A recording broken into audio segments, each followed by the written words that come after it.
ওয়ালাইকুম আসসালাম ওয়া রাহমাতুল্লাহি ওয়া বারাকাতুহু। জি বিয়া সাহেব, এটা তো আল্লাহ ফরজ করেননি। যারা সামর্থ্য রাখে তাদের উপরেই মানে এই দায়িত্ব কোরবানি করা। আর আপনি তো বর্তমানে পরিস্থিতির শিকার। আল্লাহ আপনার সহজ করে দিন। আপনি একটা দোয়া বেশি বেশি করবেন। রব্বে ইন্নী লিমা আনজালতা ইলাইয়া মিন খায়রিন ফাকির। রব্বে ইন্নী লিমা আনজালতা ইলাইয়া মিন খায়রিন ফাকির। এই দোয়াটা বেশি বেশি করবেন। এটা মুসা আলাইহিস সালাম করেছিলেন অসহায়ত্বের অবস্থায়, যখন উনি মাদায়েনে গিয়েছেন ফেরারি হয়ে, ফেরাউনের ভয়। তখন ওই যে সোহেব আলাইহিস দুই মেয়ের একটা উপকার করে দিলেন, বকরিগুলোকে পানি পান করালেন। এরপরে ওই গাছের ছায়াতে বসলেন এবং এই দোয়াটা করেছিলেন। এই দোয়ারই ফলশ্রুতি হিসেবে দেখলেন যে সোহেব আলাইহিস দুই মেয়ের এক মেয়ে আসছে লাজুকতার সাথে এবং বলছে যে বাবা ডাকে আপনাকে, আপনার আপনি যে পানি পান করেছেন বকরি ছাগলকে, আমাদের এটার আজর দেওয়ার জন্য, এটার একটা বিনিময় দিবেন উনি। উনি গেলেন। এরপর সব ঘটনা শুনলেন, উনি ঘটনা বিবরণ দিলেন। ফেরাউনের কবল থেকে কিভাবে রেহাই পেলেন। এরপরে ওই দুই মেয়ের এক মেয়ে বললেন যে বাবা ওকে দিন মজুর হিসেবে রেখে দেন, কারণ শ্রেষ্ঠ দিন মজুর যাকে আপনি নিয়োগ করতে পারেন দিন মজুর হিসেবে, কর্মী হিসেবে, কর্মচারী হিসেবে, তার ভিতরে ওই ব্যক্তি উত্তম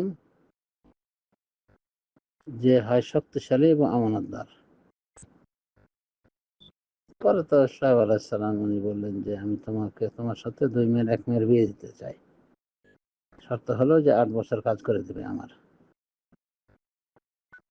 আর যদি 10 বছর বাড়িয়ে দাও সেটা তোমার ব্যাপার। উনি রাজি হলেন। বললেন যে যেই মেয়াদে আমি পূর্ণ করি আমার উপর যেন কোনো সীমা লঙ্ঘন না হয়। এরপর তো 8 বছর বকরি চালিয়ে দিয়েছেন সোহেব আলাইহিস সালামের মেয়ের বিয়ের বিনিময়ে, মানে মোহর ছিল এটা, বকরি ছাড়া হবে শ্বশুর বাবার।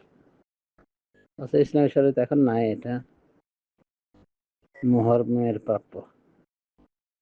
তো যাই হোক, উনি যে দোয়া করেছেন আল্লাহর কাছে অসহায় হয়ে, বলেছে আল্লাহ আপনি কল্যাণ থেকে যা কিছু নাজিল করেছেন আমি এর বড় ফকির, আমার খুবই প্রয়োজন মানে আপনার নিয়ামতগুলির।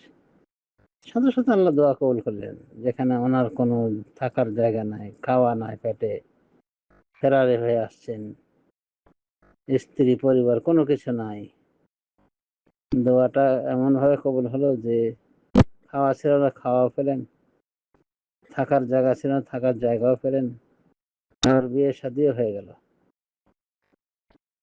মাশাআল্লাহ আলাইহি। তো এই দোয়াই হলো একটা মহৌষধ বিপদগ্রস্তদের জন্য। বিপদগ্রস্ততার কারণে বিভিন্ন দোয়া তো আপনি জানেন, এটাও এর সাথে পড়বেন। আরটা পড়তে পারেন, আল্লাহুম্মা ইন্নী আসআলুকা মিন ফাদলিকা ওয়া রাহমাতিকা ফাইন্নাহু লা ইয়ামলিকুহা ইল্লা আনতা। আল্লাহুম্মা ইন্নী আসআলুকা মিন ফাদলিকা ওয়া রাহমাতিকা ফাইন্নাহু লা ইয়ামলিকুহা ইল্লা আনতা। এগুলো পাঠ করেন, ইনশাআল্লাহ দেখবেন রিজিকের ব্যবস্থা হয়ে যাবে খুব সুন্দরভাবে। আর রিজিকের একটা তো সরসলত মুত্তাকি হওয়া, সেটা তো আছে আপনার সাথে আলহামদুলিল্লাহ। যাই হোক, আল্লাহ রাব্বুল আলামিন আপনাকে টেনশন মুক্ত করুন, আপনার রুটিতে রুজিতে বারাকাহ দান করুন, আমিন। ওয়া আখিরু দাওয়ানা আলহামদুলিল্লাহি রাব্বিল আলামিন।